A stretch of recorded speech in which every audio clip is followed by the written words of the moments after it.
तो आज की वीडियो में हम कवर करेंगे जो फार्मा अपना सिलेबस है उसके 3 साल के पेपर हैं 19 के 20 के 22 के। इनमें से आज केवल 2019 का जो पेपर आया उसके क्वेश्चन है उसको एक्सप्लेन करेंगे। तो जिसमें पहला हमारा जो 2019 का क्वेश्चन है वो आया था डिफाइन एंटी ट्यूबुलर ड्रग्स। तो एंटी ट्यूबुलर ड्रग्स से इसको डिफाइन करना है। तो normally anti tubular drugs are those drugs which treat the TB यानी ट्यूबरक्लोसिस को ठीक करने के लिए जो दवाइयाँ यूज होती हैं वो एंटी ट्यूबुलर ड्रग कही जाती हैं, ठीक ना। और जब ये दवाइयाँ दी जाती हैं तो उसमें होता क्या है, जो बैक्टीरिया की ग्रोथ हो रही है वो कम हो जाएगी या फिर बैक्टीरिया को मारने के लिए ये दवाइयाँ दी जाएंगी। तो वैसे तो अभी ड्रग के नाम नहीं पूछे, सिर्फ डिफाइन पूछी थी। फिर भी ड्रग अगर याद करने के लिए आ जाए तो पहले करोगे प्राइमरी लाइन डिफेंस यानी प्राइमरी लाइन ड्रग्स और दूसरी सेकेंडरी लाइन ड्रग्स।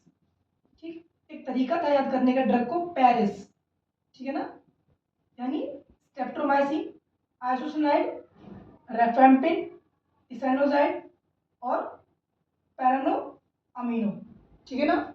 ये तरीका है। फिर भी जब ड्रग के नाम पूछे तो इस ट्रिक से आपको दवाई याद कर लेनी है। ऐसे ही सेकेंडरी लाइन में है फ्लूरोक्विनोन, इसके अंदर आती दवाइयाँ। उसके यहाँ पे फिर आ जाएगा जो इंजेक्टेबल ड्रग है वो, और फिर अदर ड्रग। अब इनको बंटवारा क्यों किया गया है, तो प्राइमरी लाइन ड्रग है वो तब दी जाती है नॉर्मली जब कोई टीबी का पेशेंट हो उसको, पर जब ये काम नहीं करती है प्राइमरी लाइन ड्रग्स तब उसको सेकेंडरी ड्रग्स दी जाती हैं। अभी इसमें ड्रग्स के नाम यूज नहीं करेंगे, जो 2020 में है उसमें ड्रग्स पूछी गई है तब इसको और डिटेल में डिस्क्राइब करेंगे। ठीक, तो सेकंड क्वेश्चन ऐसे हमारा यहाँ खत्म हुआ फर्स्ट क्वेश्चन। अब आते हैं सेकंड क्वेश्चन पे। List out of different antibiotics, मतलब एंटीबायोटिक्स क्या होती है पता ही है। एंटीबायोटिक यानी बैक्टीरिया को किल करने के लिए जो मेडिसिन होती है वो एंटीबायोटिक होती है, ठीक है ना। अब किस तरीके से इनको क्लासिफाई करेंगे, तो सबसे पहली है पेंसिलिन। ठीक, तो जो पेंसिलिन है उसमें आती है अमोक्सिसिलिन, एक तो ये हो जाएगी। दूसरी है टेट्रासाइक्लिन। कौन सी? टेट्रासाइक्लिन। ये क्या है, इसमें एंटीबायोटिक के अलग अलग क्लास है और ये दवाइयों का नाम है, जिसमें आ जाएगी डॉक्सीसाइक्लिन। ठीक, उसके बाद है तीसरा फ्लोरोक्विनोन। फ्लोरोक्विनोन आ जाएगी सिप्रोफ्लेक्सिन। तो ये तीन काफी है। ठीक, तीनों काम यही है, एंटीबायोटिक है बैक्टीरिया को किल करने के लिए या उनकी ग्रोथ जो अपनी बॉडी में बढ़ रही है उसको डिक्रीज करने के लिए हम एंटीबायोटिक का यूज करते हैं। तीन चार दवाइयाँ, बाकी और भी काफी है और तीन काफी है। अब आते हैं थर्ड क्वेश्चन पे। थर्ड क्वेश्चन क्या है अपना? थर्ड है फ्लूइड एंड इलेक्ट्रोलाइट थेरेपी। तो जो थेरेपी है, थेरेपी मतलब बाहर से इलेक्ट्रोलाइट देंगे और फ्लूइड देंगे। क्यों? अपनी बॉडी में फ्लूइड कम हो चुका है या फिर इलेक्ट्रोलाइट जो Na+Cl- K+ है वो कम हो चुका है, तो हम अलग से अपनी बॉडी में फ्लूइड देते हैं। जब डिहाइड्रेशन हो जाती है तब से वो DNSO से DNSO से RNA, ये क्या करते हैं, अपनी बॉडी में जो डिहाइड्रेशन हुआ है उसको पूरी करने के लिए हम फ्लूइड चढ़ाते हैं। ठीक, और या फिर इलेक्ट्रोलाइटिक थेरेपी, इसमें क्या है, इन्हीं में चाहे NS में या फिर DNS में Na+, K+, Cl- या फिर और भी कोई इलेक्ट्रोलाइट है उसकी कमी हुई हो तो डाल के एक थेरेपी देते हैं इस पेशेंट को। अब कैसे देते हैं, एक ओरली और दूसरा आईवी के लिए। ठीक है, नस के द्वारा और माउथ से।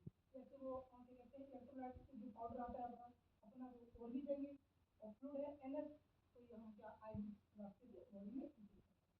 तो थेरेपी मतलब एक रास्ता था जिसकी वजह से हम अगर ये इलेक्ट्रोलाइट और फ्लूइड बाहर से देते हैं इससे पेशेंट जल्दी रिकवर होता है। उसके अब फिर आते हैं नेक्स्ट क्वेश्चन पे, ब्रोंकोडायलेटर। तो वो यहाँ पर डिफाइन की बात करते हैं कि ब्रोंकोडायलेटर होते क्या है। तो ब्रोंकोडायलेटर हमारे होते हैं कि अपने जो लंग्स रेस्पिरेटरी सिस्टम पार्ट है उसमें जो अपना लंग्स वाला पोर्शन था ये चेक किया है। फिर ये हमारा जो लंग टूटेगा, ब्रोंक्यूल यहाँ लंग्स है, तो किसी वजह से COPD या फिर अस्थमा की वजह से क्या है, ये जो रास्ता होता है नैरो होता है और डिफिकल्टी होती है सांस लेने में।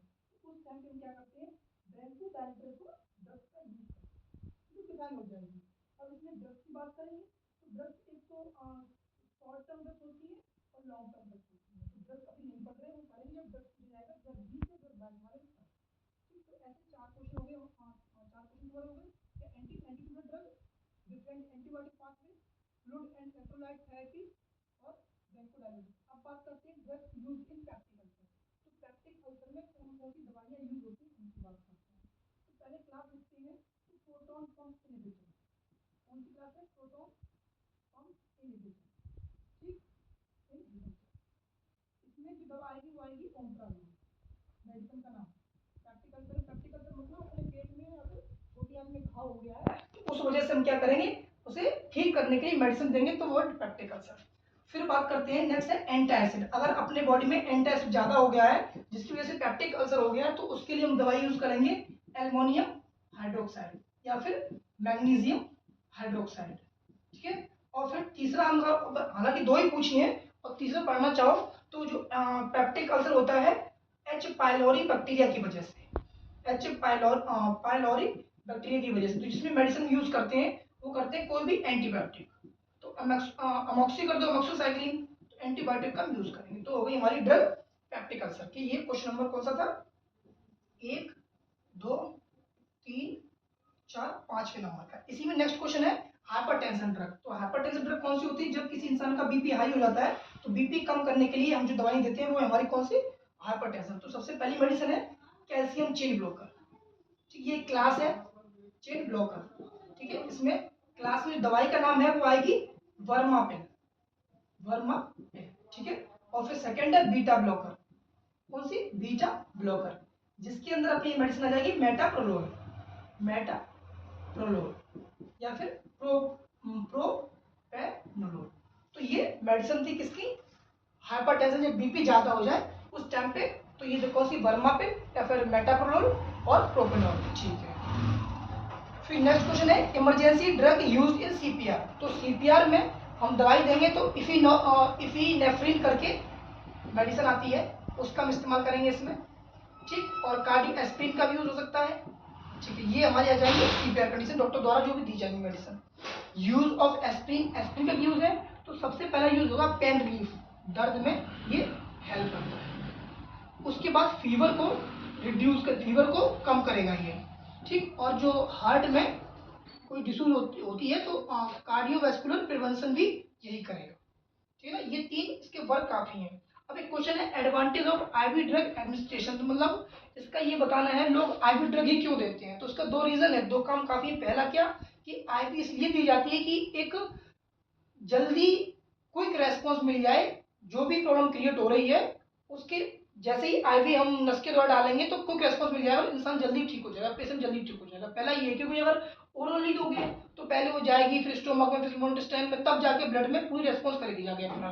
पर आईवी के रास्ते तुरंत ब्लड के रास्ते गई और जो भी दिक्कत है वो ठीक हो गई। और प्रॉपर डोज दे सकते हैं, प्रॉपर टाइम पे और प्रॉपर पेशेंट को, और जल्दी ये वर्क आईवी है जो जल्दी अपना वर्क दिखाएगी। तो ये था हमारा 2019 का पेपर के क्वेश्चंस और उनके आंसर्स। बाकी ये 2020 के क्वेश्चंस हैं, वो 2022 के हैं। नेक्स्ट वीडियो में 2020 के क्वेश्चन डिस्कस करेंगे, फिर 2022 के। आज के लिए इतना ही, फिर मिलते हैं नेक्स्ट फार्मर क्लास।